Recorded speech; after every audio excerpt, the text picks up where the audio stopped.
Hello and welcome to the Coffee Break. My name's Miles and I'm the community manager here at free.com, a platform that connects teachers to share ideas and find lesson plans for tomorrow's classroom. As I said, you've joined the Coffee Break. The Coffee Break are micro CPD sessions for ELT. It runs really quickly. We're going to be here together for no more than 30 minutes today. And I'm happy to say that our guest today is Patrice Palmer. And we're going to be talking, about teacher self-care. And before I introduce Patrice, here's a little bit you may need to know. So Patrice started her teaching career out in Canada, but she spent some time, if I believe, teaching in Hong Kong as well. So she has over 25 years experience. Her personal experience with professional burnout in 2015 prompted her to reflect on her own lack of self-care and adopt positive psychology interventions, which she now shares with other teachers, administrators, school leaders, both locally and internationally. She's the author of the Teacher Self-Care Manual, Simple Strategies for Stressed Teachers, a book I do recommend checking out. Most importantly, on the coffee break, she loves a good hot latte and has fond memories of having her first iced coffee in Macau. So Patrice, welcome. Thanks for coming on the coffee break. What do you have in your hand today? Thank you. Yes, my favorite mug is my big Starbucks mug. And because it is morning here, I'm on my second coffee. So coffee with cream. So that's my choice of coffee in the morning. And then I'll be done, I think, for my coffee. Yeah, it is. So Patrice is based just out of Toronto today. I'm here in the office here at Helsinki. It's getting on to 4 o'clock here, so I've just got a nice warm tea in hand today. Let us know in the chat box what you're drinking and what time it is where you're tuning in from as well as we go through.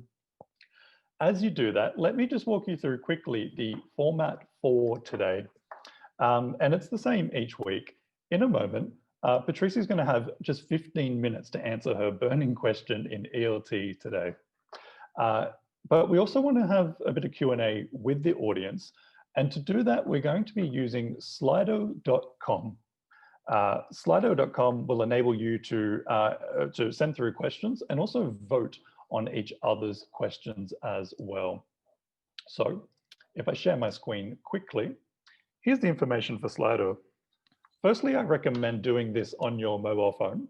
That way you can be here in the coffee break, but you can be asking questions by your mobile.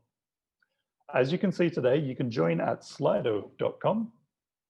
And the number for today to join our session is 56464. So should any questions pop into your head during Patricia's first 15 minutes, or if you have any questions you just want to ask, this is the place to put them. You can vote on each other's questions. So the most popular questions will get to the top of the list, and they're the questions we'll be able to tackle in the last 15 minutes today. So Patrice, our burning question for today is, why should I care about teacher self-care? And I'll pass over to you. Great, thanks so much. So of course, the challenge is for me just to talk about a topic I'm really passionate about in just 15 minutes, but I'm going to do my best. So how is that for, can you see? We're good? Okay.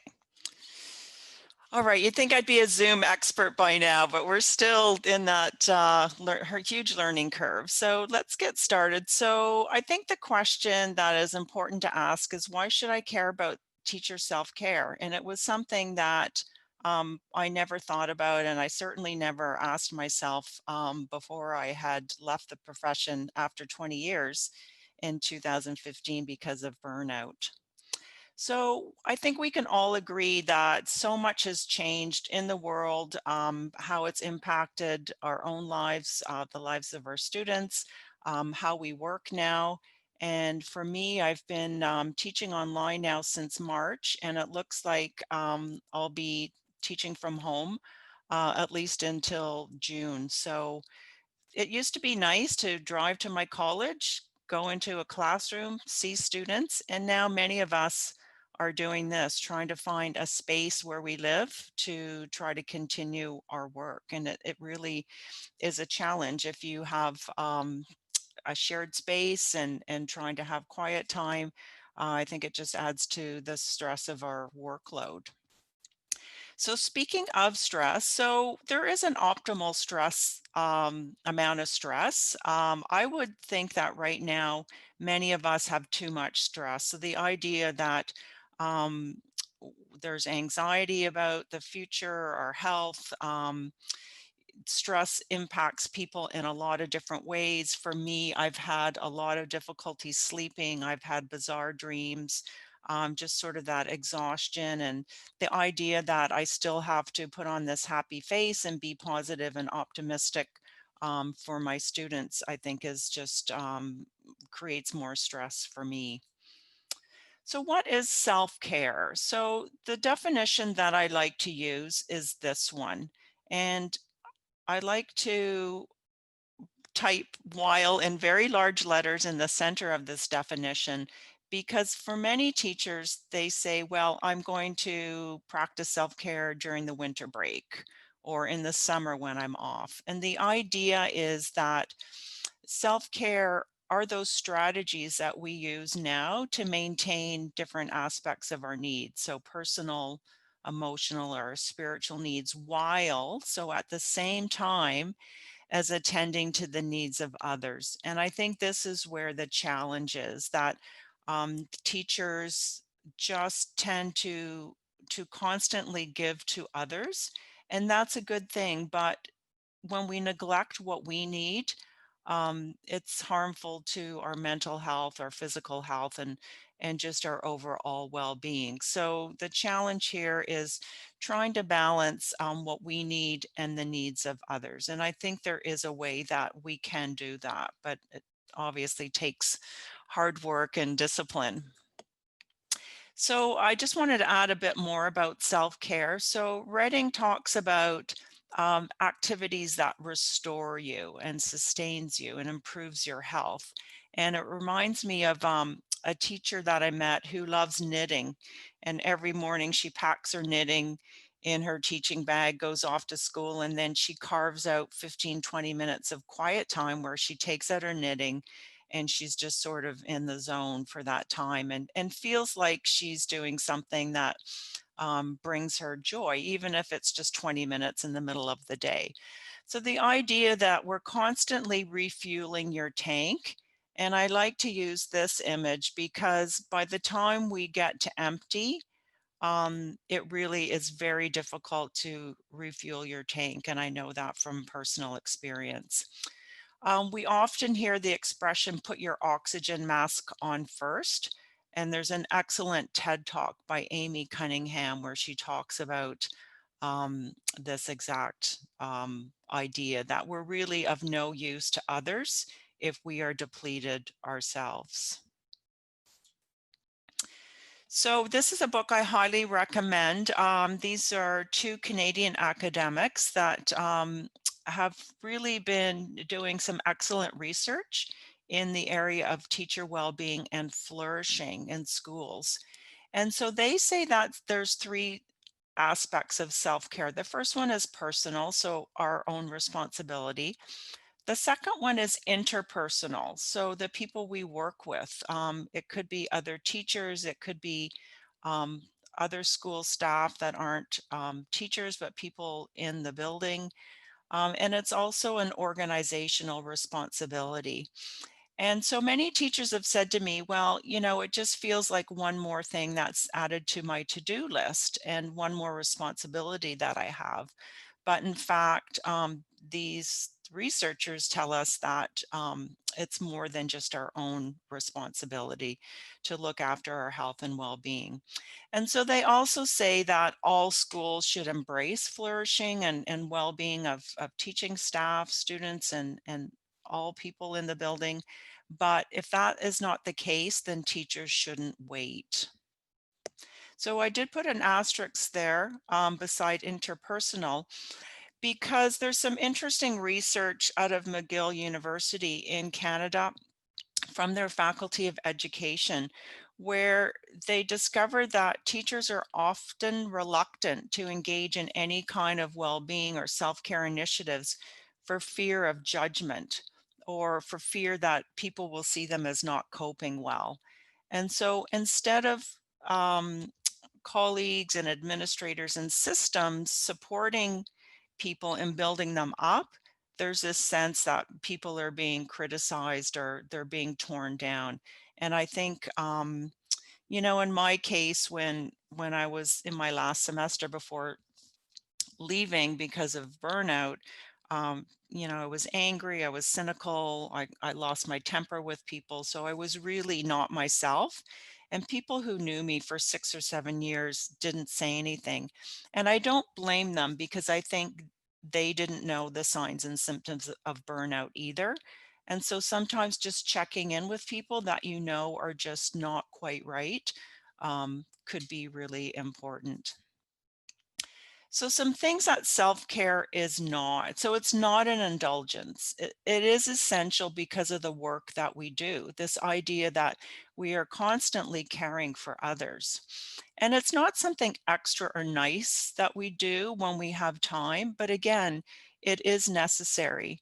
And so the idea that, oh, I don't really need it, I can just work nonstop, I don't have to take breaks, I think really is just the wrong message that we're sending to um, teachers, because we know that um, caring for others, and especially right now when students are feeling a lot of stress and anxiety, that is just extra stress for us. So last year I was able to attend a conference when we used to be able to travel, and Angela Watson was the keynote speaker, and she's an educator in the US. And she said something that I thought was really profound that has stuck with me and really has changed the way that I talk about self-care. And that is that self-care is not a replacement for disrupting structures and oppressive institutions. And so I think what she is trying to say is that we can't just say, well, the teachers are okay because they practice self-care. That sometimes there's a lot of factors such as workloading or precarious employment that contributes to teacher stress. And so we have to acknowledge that there are some things wrong in our field that contributes to potential burnout. And so we can't just say, oh, well, if everybody practices self-care, then we're all good. So it's kind of a naive approach for me to say, practice self-care and all will be fine. So a couple of ways that we can make self-care stick. And so these are things that have worked for me.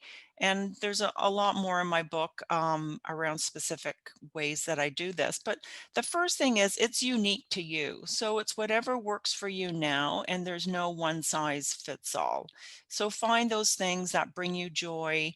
And we shouldn't compare, sort of what we do with others, because um, you know, there are teachers who are homeschooling their own kids right now, trying to maybe manage elderly parents. Everybody has a unique situation, so finding self-care that fits into your lifestyle is really important.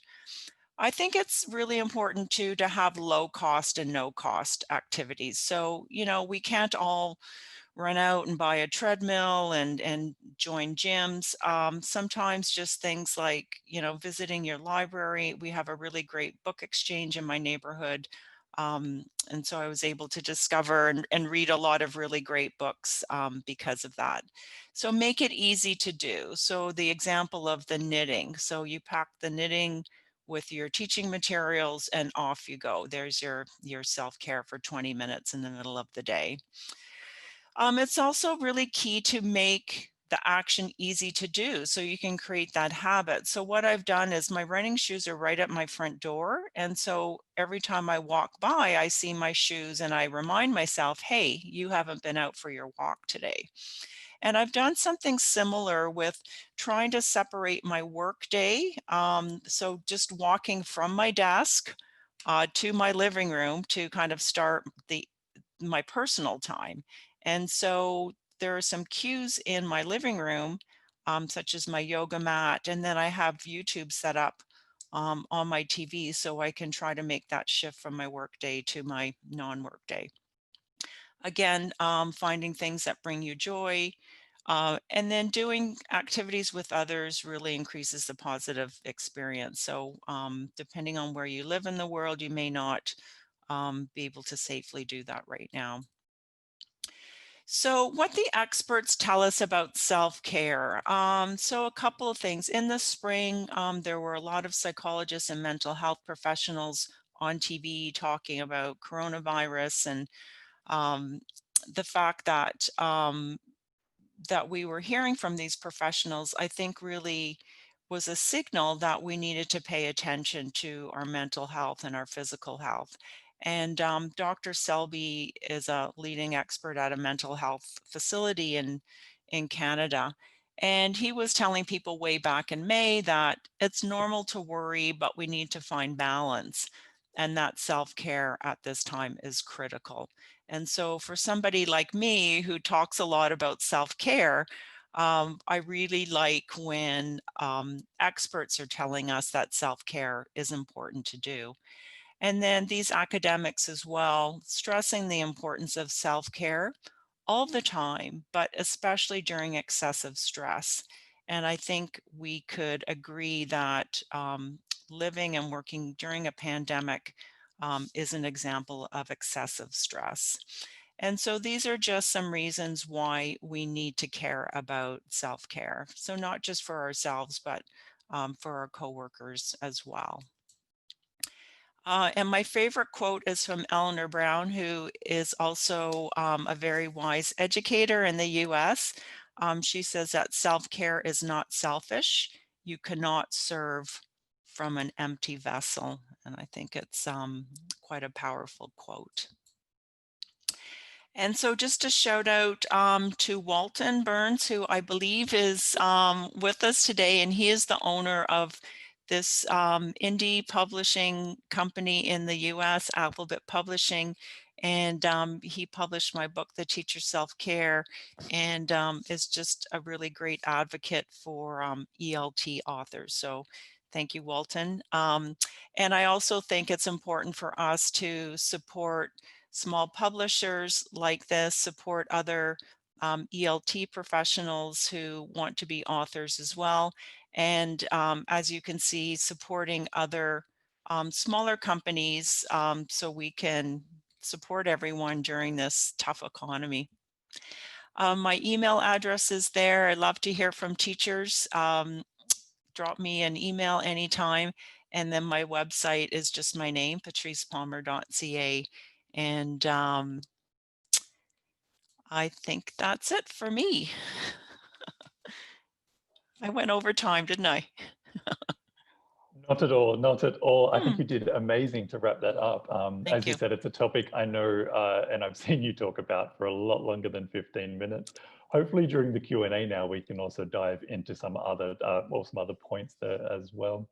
So if I just quickly share where we're at, I'm having a look and our first question is from Walton. Could that be Walton Burns?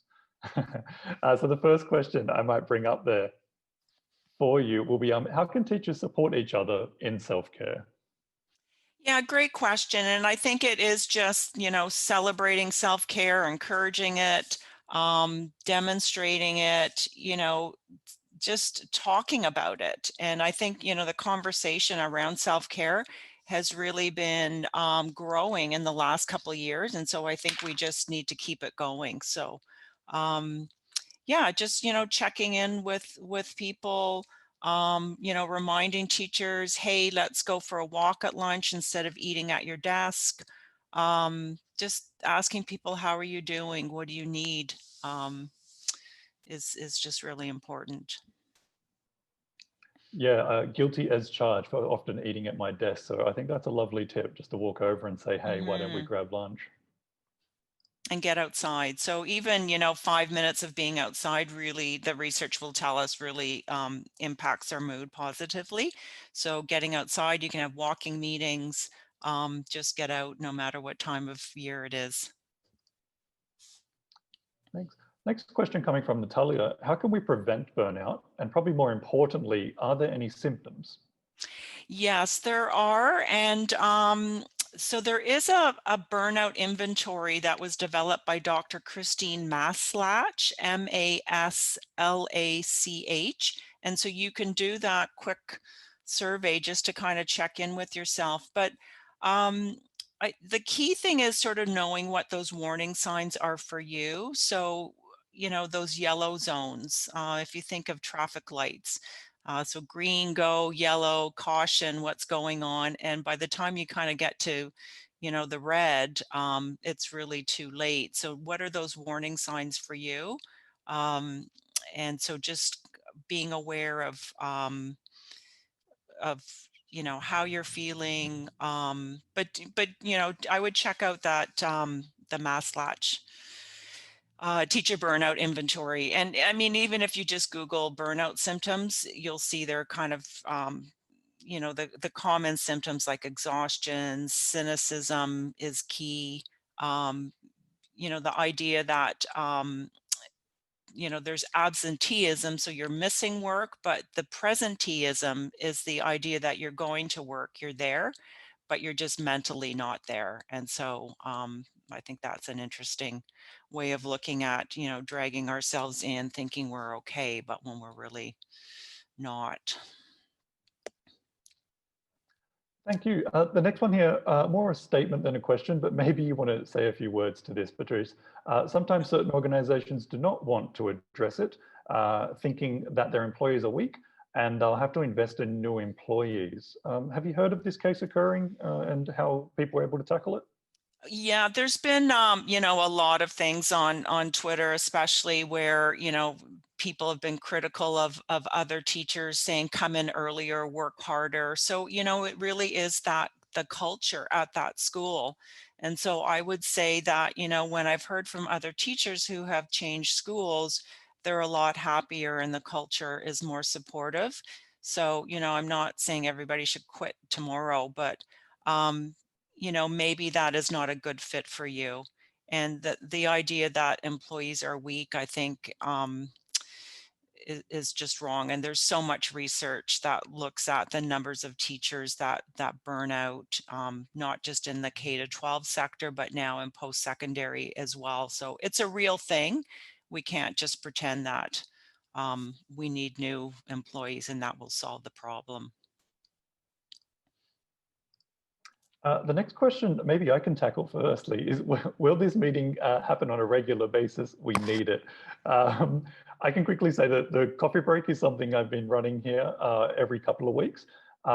This is going to be actually the last session for this year, but I hope to do some more in the future. However, looking at this question, I'm also thinking, Patrice, are there any kind of online platforms you'd recommend or catch-ups where teachers can come together to discuss self-care? No, but I think we need it. And so we'll see what we can do about doing that. Some type of platform or forum, I think is great. So thank you to the person who brought that up. Thanks. Next question coming through, playing on working conditions again, like what role do working conditions and job security play in teacher self-care? Yeah, it's huge. I mean, in my case, I worked for 10 years on contracts. And so the last full-time job I had was in Hong Kong in 2007. And so we know that in our field, there are many contract part-time positions. And I really do think it does contribute to people's lack of good health and mental health. And there's lots of research that supports precarious work and the impact. So,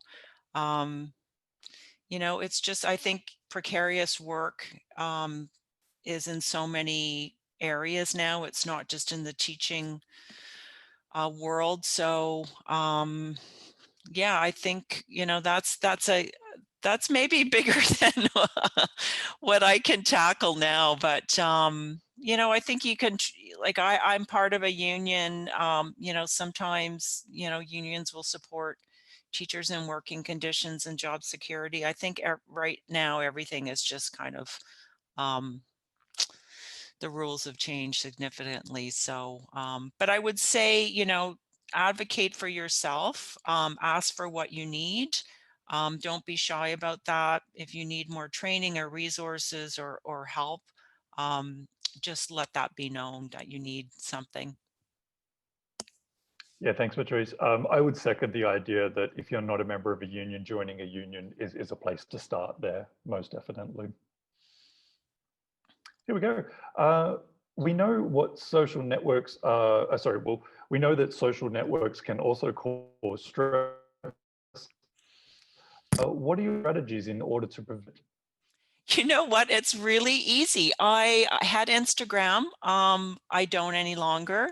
I have also deleted social media apps off my phone. So my tendency to kind of like, I think they call it doom scrolling now, where you just scroll through social media, you know, for endless amounts of time. Um, I did that every night and I thought, I've got to stop this. There's so much negativity. And so I just took those apps off my phone and that kind of solved it for me. So I think it just, you know, requires some discipline or um, just, you know, maybe allotting yourself 15 minutes in the morning and then that's it. You just don't look anymore for the rest of the day, but find what works for you. Thanks. A question coming from Chris. How can we support our learners during the COVID-19 pandemic? Many teachers are teaching online and can't be physically in the same space as their students. I guess we're talking about the student self-care in a sense here. Sure. And I think, you know, we worry about our students. And so I would say being compassionate. So I had a student who, for some technical reason, couldn't submit an assignment by a deadline. And then the next morning, when I checked the email, she was just beside herself. And I just wrote back to her and I said, that must have been really stressful for you. So I showed some compassion, which I have to admit hasn't always been my strong suit. And the student just kept emailing me saying, Miss, you don't know how much that means to me that you acknowledge that. So I think just, you know, being careful with our words and just recognizing that it is a really tough time for everybody and that we're all just doing the best that we can do right now. And this will end at some point. So just, you know, be your usual compassionate teacher self. I think that's great advice. We're coming up to the 30-minute mark already. I've just been rolling through the questions as they came through. So thank you so much for all the questions that everyone sent in out there. There is one final question we can maybe tackle together if you like, which might be a little bit off topic, but we can have a go.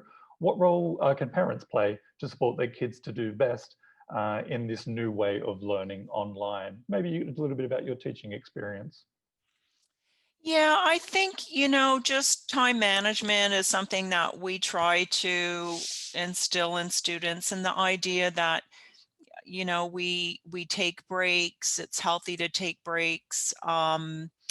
You know, if you're unsure about something, always ask. Don't just kind of sit and worry.